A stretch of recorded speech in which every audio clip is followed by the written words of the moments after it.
જે લગ્નથી પીડિત છે, લગ્ન નથી થતા, જે યુવાન અને યુવતીને લગ્ન સંબંધિતથી તકલીફ છે,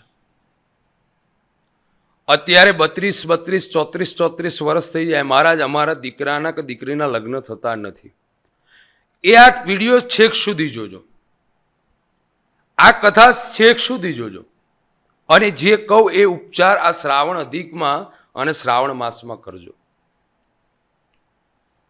અને ખબર ન પડે તો મને ફોન કરી અને એની માહિતી પણ તમે લઈ શકો છો. કારણ કે માણસ દુઃખી અત્યારે એટલો બધો છે. મેં હમણાં એક વાત, કારણ કે પોતાના દીકરા અને દીકરીને લગ્ન ન થાય ને એ વેદના માતા પિતાને બહુ હોય છે.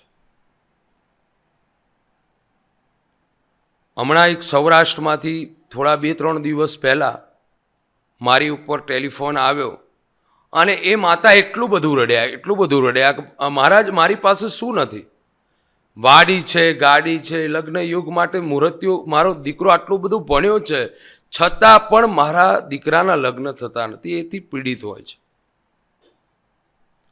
તો એવા લોકો, યુવાન અને યુવતીઓ, શું કરવાથી લગ્ન યોગ પ્રાપ્ત થાય? તો શ્રાવણ મહિનામાં આવતો બુધવાર અને આવતો મંગળવાર,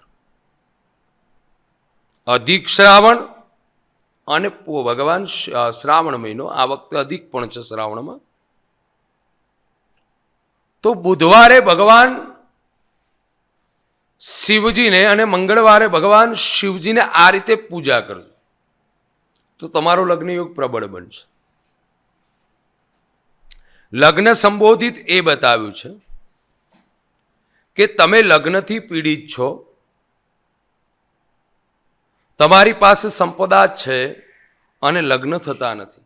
ઘણા લોકોને થોડીક બહુ ભણેલા જે યુવાન હોય કે યુવતી હોય એનામાં સેન્સ વધારે હોય, સેન્સ પ્રત્યાત કે શિસ્તતા, જ્યાં ત્યાં ન બોલવું, જેવું તેવું ન બોલવું, એવી થોડી ઘણી બધી શિસ્તાઓ એમનામાં હોતી હોય છે અને હોવી જોઈએ. તો અત્યારના અમુક જનરલી યુવાન અને યુવતીને એમ થાય કે એ બોલતા નથી, આમ નથી, તેમ નથી, એટલે એને રિજેક્ટ કરતા હોય છે, એને નથી ગમતું હોતું. પણ ખાસ જરૂરી છે બુધવારે અને મંગળવારે કરજો. ગ્રહોથી પીડિત હશો તો થોડી ઘણી તકલીફ થશે, અને ગ્રહોથી પીડિત હશો તો એનું તો સમાધાન મારા કથાના દરમિયાન હું ફોનને રિસીવ નથી કરી શકતો, પણ બીજો એક નંબર તમારી નીચે સ્ક્રીન ઉપર આવી રહ્યો છે, એ નંબર ઉપર કોલ કરજો. લગ્ન સંબંધિત ગ્રહની તકલીફ હશે તો એનું સાચું નિદાન તમને મારાથી પ્રાપ્ત થશે. પણ જો ગ્રહોથી તકલીફ નહીં હોય ને બુધ અને મંગળવારે આ રીતનું કરવાથી લગ્નને યોગ પ્રબળ થાય, તો એની માટે શું કરવું? તો યુવાન અને યુવતીઓ બંને માટે આ સેમ ઉપાય છે, એક સરખો ઉપાય છે.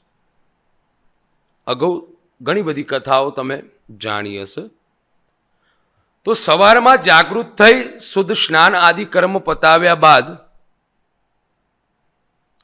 પુરુષે, જે યુવાન છે, એને આંકડાનું પુષ્પ લેવું, અને યુવતી છે એમને ગુલાબના પુષ્પ. યુવાને આંકડાનું ફૂલ લેવું. આંકડાનું ફૂલ લેતા વખતે મનમાં ઓમ રીમ સૂર્યાય નમઃ બોલું, ભગવાન સૂર્યને પ્રાર્થના કરવી. બની શકે તો સવારમાં જ જાગૃત થાવ ત્યારે સ્નાન આદિ પતાવીને લેવું. ઘણા લોકો એવું કહે કે મહારાજ મારે તો ઓફિસ બહુ વહેલું જવાનું હોય એટલે સંધ્યાના ટાણે પુષ્પને તોડવું નહીં. ભગવાન શિવને, યુવાને દૂધ લેવાનું છે, અંદર થોડું ખાંડ પધરાવવાની છે, સાકર, અંદર 2 દાણા 5 દાણા તલ કાળા પધરાવવાના છે, કૃષ્ણ તલ આવે એ પધરાવવાના છે. ભગવાન શિવાલય જઈ, યુવાન માટે આ ઉપચાર બતાવું છું. ભગવાન શિવાલય જઈ ઓમ નમઃ શિવાય બોલી અને એ દૂધ, જે પય છે, દૂધ છે, ભગવાન શિવની ઉપર અભિષેક કરી લો. ત્યારબાદ ચોખ્ખું જળથી ભગવાનને સ્નાન કરાવો. ત્યાર પછી સુંદર ચંદનથી લેપન કરો અને ઓમ નમઃ શિવાય બોલી અને ભગવાન શિવ ઉપર એક આંકડાનું પુષ્પ અર્પણ કરતા કરતા ભગવાન શિવને પ્રાર્થના કરો. લગ્ન યોગ સંબોધિત દર મંગળવાર અને દર બુધવારે. ત્યારબાદ તમે દેવાલયથી બહાર નીકળ્યા છો, શિવાલયથી બહાર નીકળ્યા, કદાચ તમને કોઈ યાચક મળી જાય, કોઈ ભિક્ષુક મળી જાય, કોઈ બ્રાહ્મણ મળી જાય, તો એમને દાન દક્ષિણા આપો. બની શકે તો આ બુધવાર અને મંગળવારના દિવસે આ રીતે કર્મ કરો. ત્યારબાદ ભગવાન શિવની પાસે બેસી 108 વખત ઓમ નમઃ શિવાયની માળા કરો. બની શકે તો સાંજે પણ, સાંજના નોકરી હોય, કોઈ જગ્યાએ આપણું વેપાર સ્થાન હોય, તો નોકરીએથી આવી સ્વસ્થ સ્નાન કરી અને શિવાલય જવાય તો ઠીક છે, પણ ઘરમાં એક જગ્યાએ બેસી ઓમ નમઃ શિવાય માળા 1 માળા કરી લેજો. એટલે બુધવારે 2 માળા અને મંગળવારે 2 માળા ઓમ નમઃ શિવાયની કરજો. કદાચ ગ્રહોથી તમે પીડિત છો અને નથી થતું, કે એનું સંબોધિત તમને અહીંયાથી ફોન પરથી તમને એનું નિરાકરણ મળશે, અને નિરાકરણને બાદ આટલું કાર્ય કરવામાં આવશે, અવશ્ય લગ્નયુગ બનશે. યુવાન માટે મેં આપને જણાવ્યું. હવે આપણે વાત કરીએ યુવતી માટે, કન્યા માટે, દીકરીઓ માટે. બહુ ભણેલી હોય છે, દીકરીઓ બહુ ભણે છે અત્યારે, ને એટલે જ પ્રોબ્લેમ થતા હોય થોડા ઘણા. તો એ દીકરીએ શું કરવું? ગુલાબના પુષ્પ 11 લેવા, શિવાલય જતા અંદર કળશમાં દૂધ, થોડું મધ, ખાંડ અને કાળા તલ પધરાવી ભગવાન શિવની ઉપર, કોઈ ત્યાં આગળ પૂજારી હોય એને આપી દેવું. બહાર ઊભા ભગવાનનું પંચોક્ષાર મંત્ર, પંચોપચાર મંત્ર છે, પંચાક્ષર મંત્રનું જાપ કરવું. ઓમ નમઃ શિવાય મંત્રનો જાપ કર્યા બાદ લાલ કલરનું સૂતર લઈ જઈ અને પૂજારીને આપવું. વસ્ત્રનું દાન ભગવાન શિવને કન્યાઓએ અવશ્ય કરવું. ત્યાર પછી ગુલાબના જે 11 પુષ્પ છે, ઓમ નમઃ શિવાય બોલી 11 વખત ઓમ નમઃ શિવાય બોલી ભૂદેવશ્રીને આપવા. મહારાજના હોય ત્યાં આગળ તો કોઈ પણ જ્યાં જળ ચડાવવા માટે, દૂધ ચડાવવા માટે કોઈ બી માણસ આવ્યા હોય, પુરુષો, એને આપી અને પણ એની પણ ચડાવી શકો છો. અને દૂરથી પણ ભગવાન શિવજીની ઉપર અર્પણ કરી શકો છો.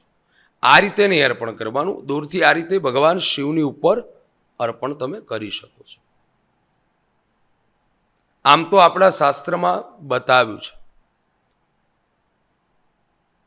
કે લગ્ન સંબોધિત કાર્યને છે ને સફળતા ભગવાન શિવ અને પાર્વતીએ પામે. કારણ કે ભગવાન શિવને પ્રાપ્ત પાર્વતીએ કેવી રીતે કર્યા હતા કે ભગવતી પાર્વતીનું જો ચિંતન બહેનો કરી લે તો ભગવાન શિવ જેવા પતિ પ્રાપ્ત થાય.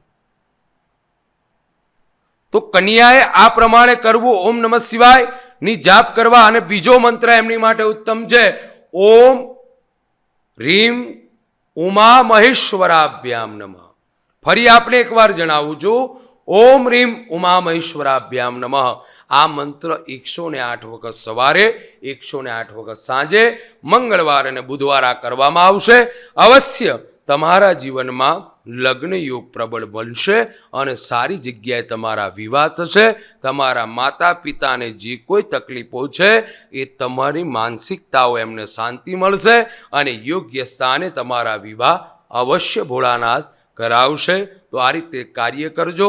શ્રાવણ મહિનામાં લગ્ન સંબોધિત તમારા કાર્ય છે, ભગવાન શિવ પરિપૂર્ણ કરશે.